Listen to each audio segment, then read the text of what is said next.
નમસ્કાર વિદ્યાર્થી મિત્રો, અંકુર વિદ્યાભવન તમારું હાર્દિક સ્વાગત કરે છે.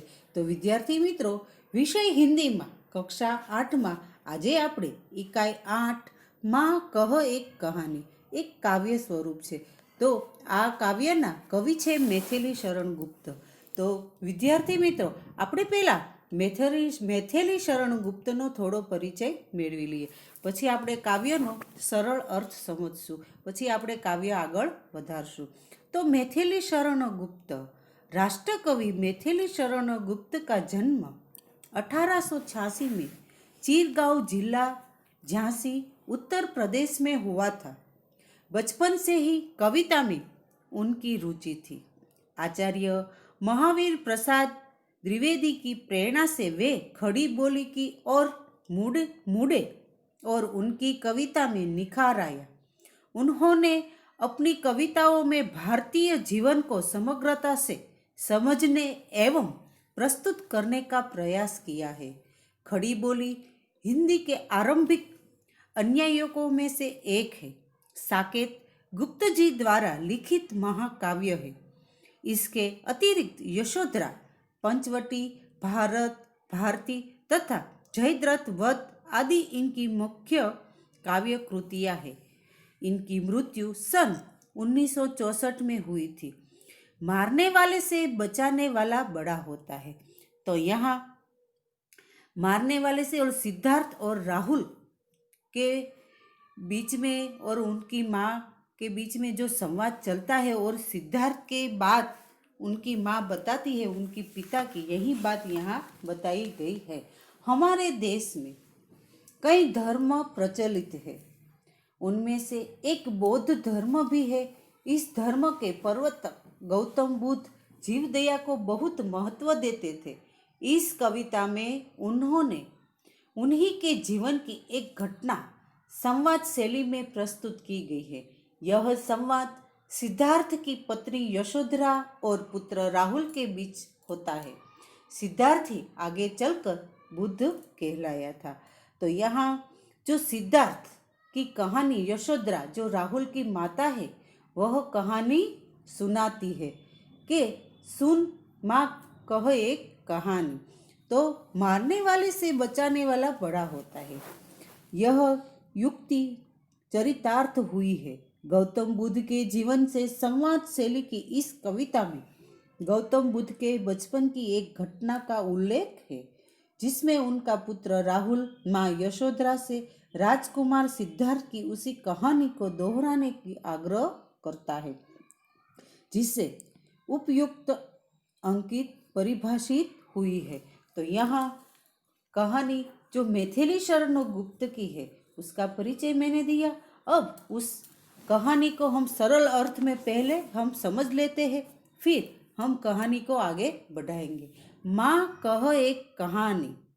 माँ कह एक कहानी. बेटा समझ लिया क्या तूने मुझको अपनी नानी. तो राहुल यशोधरा से कहता है माँ एक कहानी सुनाओ. राहुल छे ये यशोधराने વાત કરે છે તેની માતાને કે માં મને એક સરસ મજાની વાર્તા સંભળાવ. તો રાहुलની માતા यशोधरा कहे छे बेटा तूने मुझे अपनी नानी समझ लिया है क्या. તે એના રાहुलને કહે છે કે બેટા તે મને શું તારી નાની સમજી છે. તો कहती है मुझसे यह चेटी तू मेरी नानी की बेटी. चेटी यानी दासी. कहती है मुझसे यह चेटी कि तू मेरी नानी की बेटी. यह दासी मुझसे कहती है कि तुम मेरी नानी की बेटी हो.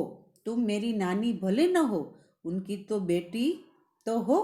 तो के कहती है चेटी तू मेरी नानी की बेटी. कह माँ एक कहानी लेटी लेटी. राजा था या रानी माँ कह एक कहानी. इसीलिए माँ कहानी सुनाओ. लेटे लेटे ही सुनाओ. एक राजा था या रानी थी. मेरे जहाँ सुरभि मन मानी हाँ माँ यह कहानी. मेरे बेटे तू बहुत जिद्दी है. अच्छा तो तू सुन ले. तो ये कहती है कि माँ तू हठी है, तो मेरे बेटे तू बड़े हठी है। सुन, एक दिन बड़ी सुबह तेरे पिता बगीचे में घूम रहे थे। उस समय वातावरण में मनपसंद खुशबू फैली थी। वहाँ मनपसंद खुशबू खूब फैली हुई थी। हाँ माँ, यही कहानी सुनाओ। तो तू है हठी, मानगन मेरे, सुन उपवन में बड़े सवेरे तात भ्रमण करते थे तेरे, जहाँ सुर भी मन मानी। તું તો એમ કે બડો જિદ્દી છે, તું મારો જિદ્દી છોકરો છો, તું સાંભળ એક કહાની. તો કે સવારે સવારે તેરે પિતા ઉપવન મેં, तात એટલે કે પિતા ઉપવનમાં ફરી રહ્યા હતા. વાતાવરણને मनपसंद खुशबू फैली हुई थी. जहाँ सुरभि की मन मानी यानी मनपसंद सुरभि यानी खुशबू. जहाँ सुरभि मन मानी, हाँ माँ यह कहानी. वहाँ मनपसंद खुशबू फैली हुई थी. हाँ माँ, यही कहानी सुनाओ. वर्ण वर्ण के फूल खिले थे, झलमल कर हिम बिंदु झिले थे, हल्के झोंके हिले मिले थे, लहरा था पानी. वर्ण वर्ण यानी अलग अलग प्रकार के फूल खिले थे. झलमल कर हिम बिंदु यानी कि झाकड़ना बिंदु त्या पड़ा था. हल्के हल्के हिले मिले थे, तो के बगीचे में तरह तरह के रंग वाले फूल खिले थे. उन पर ओस की बूंदें चमक रही थी. हवा के हल्के हल्के झोंकों से फूल हिल रहे थे. उन पर ओस का पानी लहराता था. राहुल ने पूछा, क्या उन पर पानी लहराता था? हाँ माँ, मुझे यही कहानी सुनाओ. लहराता था पानी? हाँ माँ, यही कहानी सुनाओ.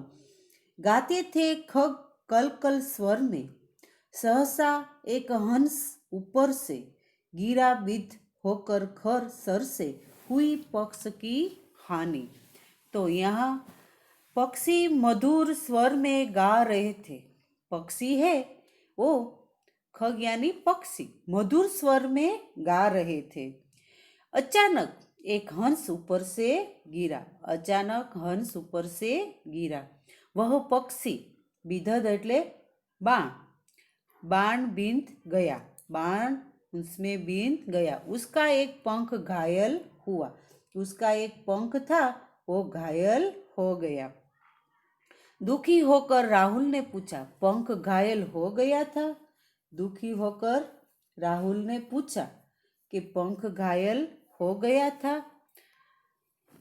दुखी होकर राहुल ने पूछा, पंख घायल हो गया था? पंख घायल हो गया था ये 2 बार पूछा. यह तो बहुत दुख भरी कहानी है. हुई पक्ष की हानि, करुणा भरी कहानी. चौक उन्होंने उसे उठाया, चौक से उन्होंने उसे उठाया, नया जन्म सा उसने पाया. इतने में आखिर आया लक्ष्य सिद्धि को मानी. तो तेरे पिता ने चौक कर यानी कि चकित होकर उसे उठाया. उनके स्पर्श से ही पक्षी ने मानो नया जन्म पाया. तेना स्पर्शथी जाने पक्षी ने नयो जन्म मळ्यो. उसी समय शिकारी वहाँ, आखेटक यानी शिकारी, उसी समय वहाँ शिकारी आ पहुंचा. तो उसे इस बात का गर्व था कि उसका निशान सही बैठा था. शिकारी को गर्व था कि उसका निशान सीधा उस पक्षी पर बैठा था. तो लक्ष्य सिद्धि का मानी कोमल कठिन कहानी. तो क्या अचूक निशाने का अभिमान है? यह तो कोमल पर कठोर कहानी. તેને પોતાના નિશાનોનું આટલું બધું અભિમાન હતું શિકારીને. તો સરસ મજાની કોમલ છે પણ કઠોર પણ કહાની છે. તો કે કોમલ કઠોર કહાની. માંગા उसने आहत पक्षी, तेरे तात किंतु थे रक्षी.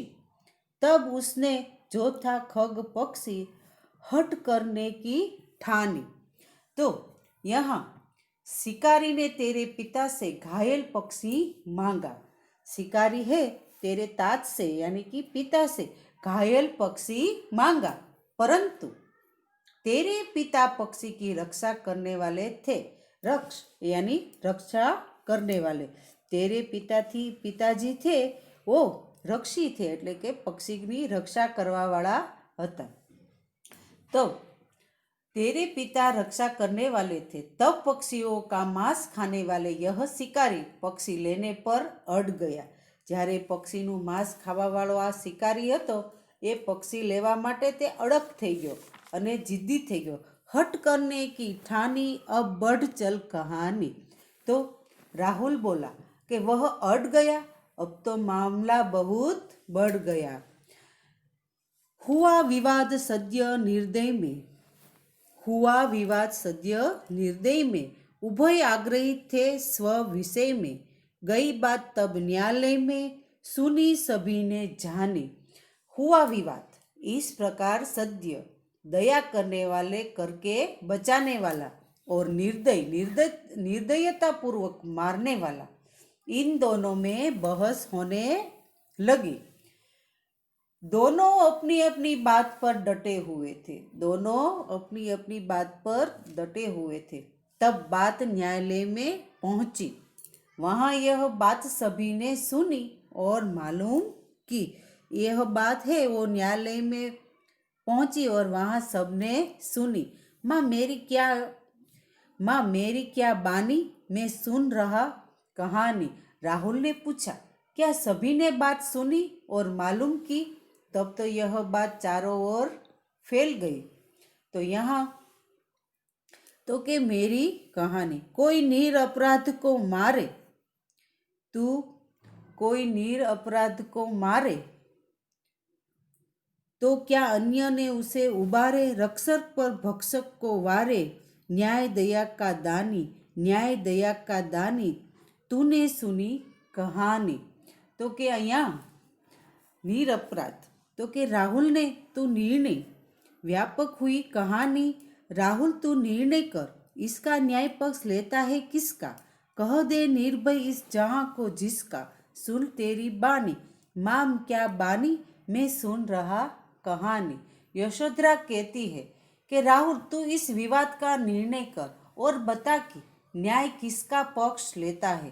तू निर्भय होकर बता दे कि इसमें विजय किसकी है. जरा तेरी बात को भी मैं सुनूं. राहुल कहता है कि माँ मैं एक बात सुनाऊं, मैं तो बस कहानी सुन रहा था. राहुल कहता है कि माँ मैं एक बात सुनाऊं, मैं तो बस एक कहानी सुन रहा था.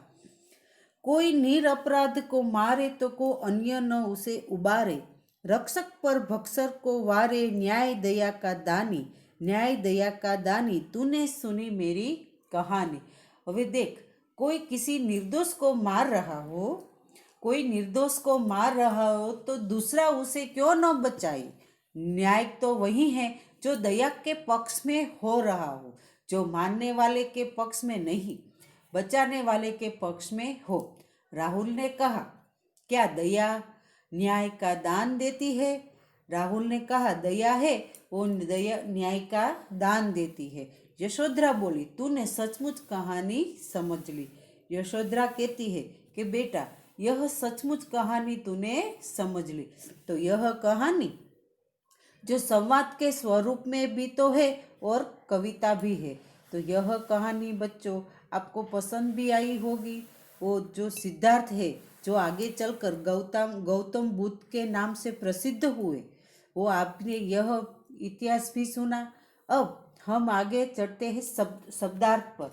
जो शब्दार्थ है कि क्या क्या जो शब्दार्थ में जो अर्थ दिए हैं, चेटी यानी दासी, हठी यानी जिद्दी, मानधन यानी पुत्र, उपवन यानी बगीचा, भ्रमण यानी घूमना, तात यानी पिता, सुरभि यानी खुशबू, मनमानी यानी मनपसंद, वर्ण वर्ण के अलग अलग रंगों के हिम बिंदु, ओस की बूंदे, पक्षी, कल मधुर सहसा एकाएक, बीधत बींधा हुआ, क्षण बाण, पक्ष पंख, हानि नुकसान, क्षति करुणा, दया करुणा यानी दया, चौकना चकित होना, आखेट यानी शिकारी, लक्ष्य ना निशाना, मानी यानी अभिमानी, आहत घायल, रक्षी रक्षक, खग भक्षी, पक्षियों का मांस खाने वाला, विवाद बहस, सदीय दयालु, निर्दय दयाहीन, उभय दोनों, स्विषय यानी कि अपनी बात, व्यापक होना, चारों ओर फैल जाना, निर्णय फैसला, निर्भय निडर, बानी वाणी, निरप अपराध, निर्दोष, उबारना यानी बचाव करना, भक्षक खाने वाला, दानी दान देने वाला।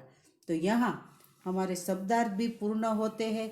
और बच्चों, अब हम अभ्यास के कुछ सवाल जवाब दिए गए हैं, तो यह सवाल जवाब मैं बोलती जाती हूँ और आप सुनते रहिए। और यह जो प्रश्नों के उत्तर है विद्यार्थी मित्रों, यह जो मैंने स्क्रीन पर दिए गए हैं, यह प्रश्नों के उत्तर बच्चों तुम्हें अपनी नोट में लिख लेना है। तो पहले मैं सभी सवाल और जवाब बोलती जाऊंगी, आप सुनते जाएंगे। प्रश्न 1, निम्नलिखित प्रश्नों के उत्तर दीजिए। राहुल के पिताजी कहाँ भ्रमण कर रहे थे? तो कि राहुल के पिताजी कहाँ भ्रमण, तो कि राहुल के पिताजी बड़े सवेरे बगीचे में भ्रमण कर रहे थे। आखेट ने राहुल के पिताजी से क्या मांगा? आखेट यानी बगीचा, तो कि याखेट ने राहुल के पिताजी से क्या मांगा? तो कि आखेट ने इस बात के लिए अड़ गया कि उसने पक्षी का शिकार किया, उसका शिकार उसे मिलना चाहिए। तीसरा सवाल, उपवन की शोभा कैसी थी? तो उपवन में तरह तरह के रंग वाले फूल खिले थे। उन फूलों पर ओस की बूंदें चमक रही थी। हवा के हल्के झोंकों से जब वे बूंदें एक दूसरे से मिलती थी, उनमें लहर सी उत्पन्न हो जाती थी।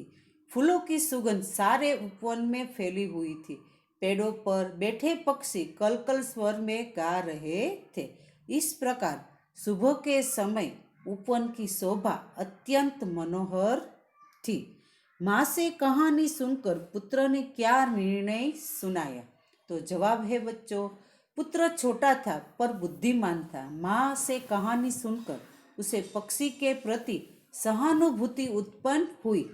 उसने कहा कि यदि कोई किसी निर्दोष को मारे तो दूसरा उसे कोई न बचाए।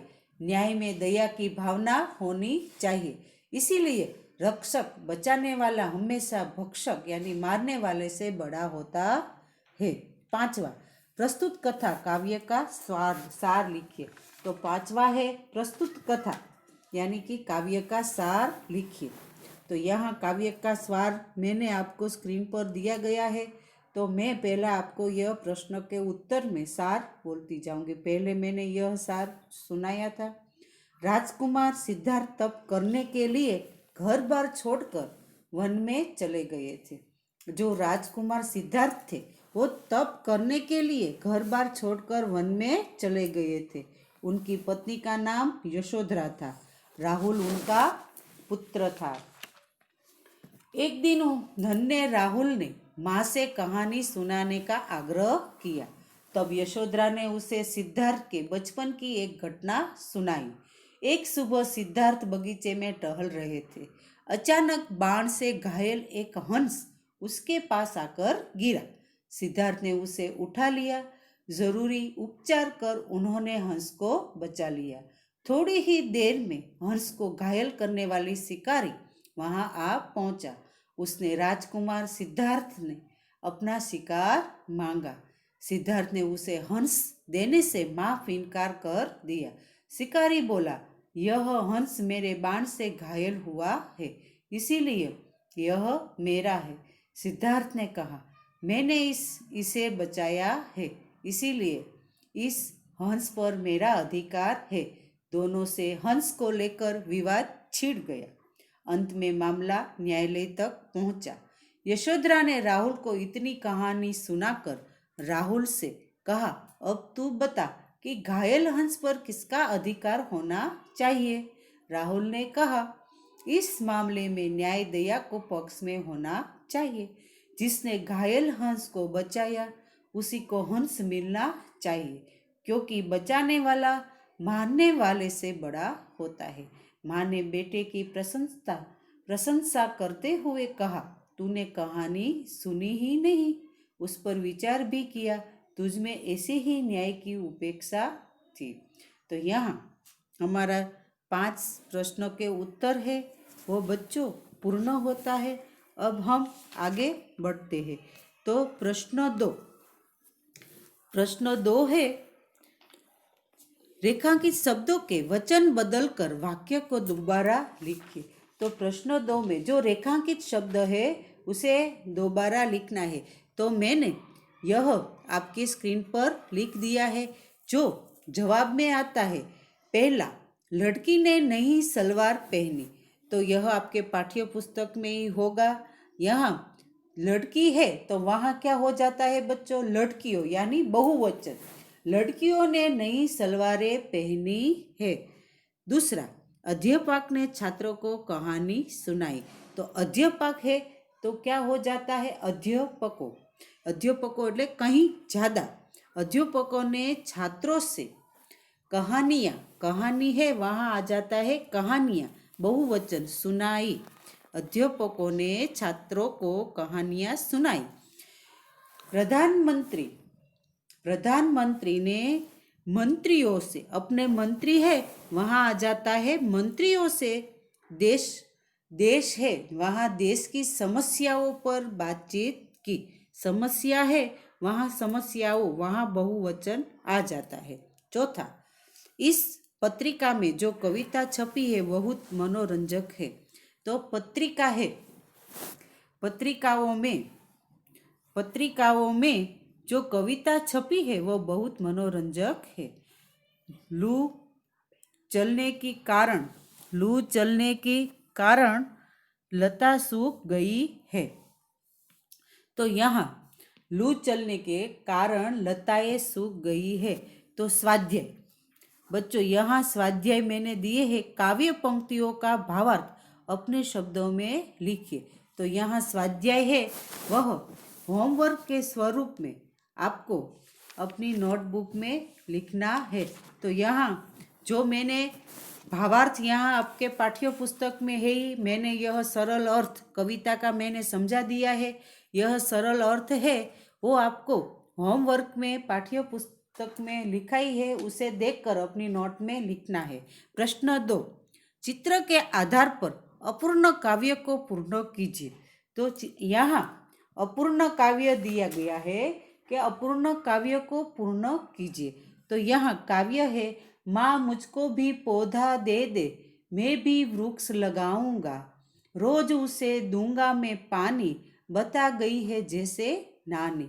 जब वह पौधा पेड़ बनेगा कितना सुंदर हमें लगेगा, वायु प्रदूषण फैल रहा जो, उसको मार भगाऊंगा, माँ मुझको भी पौधा दे दे। तो यहाँ जो अपूर्ण कहानी है यहाँ यह पूर्ण की है। और तीसरा प्रश्न है, एक दिन अकबर ने बीरबल से पूछा, बीरबल दुनिया से सबसे अधिक शक्तिशाली कौन है। तो यहाँ जो बीरबल की जो बात की गई है अकबर की, यह कहानी है, यह कहानी मैंने आपके स्क्रीन पर दी गई है, वो भी आपको उसे देखकर आपको अपनी नोट में लिखना है। चौथा प्रश्न, वो प्रश्न है वो आपको अपने आप लिखना है कि अगर पाठशाला के सामने दुर्घटना हुई तो आप क्या करेंगे। तो कोई पाठशाला हो, वहाँ आपके पाठशाला के सामने कोई भी दुर्घटना आपने देखी है, तो इस दुर्घटना के बारे में आप सोचेंगे कि आपने कुछ ना कुछ देखा है, तो ये दुर्घटना हुई तो आप क्या करेंगे। आपका बचाव करेंगे कि दूसरे व्यक्ति को बचाएंगे, तो आप क्या करेंगे, यह बात आपको बच्चों अपनी भाषा में लिखनी है। वो 5वीं है, इस कविता को कहानी के रूप में लिखिए। तो यह अभ्यास के जो प्रश्न 5वां है, अभ्यास है। यहाँ प्रश्न 1 का सवाल नंबर 5 है, प्रस्तुत कथा काव्य का सार लिखिए। यह दोनों एक ही है, इसीलिए यह आपको मैं बता रही हूँ। तो यह 5वां प्रश्न आपको अपने आप लिख लेना है। तो यहाँ हमारा 8वां इकाई 8 है वह पूर्ण होती है, और इकाई 8 में महा कह एक कहानी, यह भी आपको पसंद आई होगी। मैथिली शरण गुप्त जी ने लिखी है। तो आप इस कहानी को काव्य के स्वरूप में दी गई है, मगर यह कहानी है। आपको एक बार सार लिखना है तो आप इस कहानी को पाठ्य पुस्तक में जो दी गई है उसे देखकर आपको यह कहानी लिखनी है। Thank you.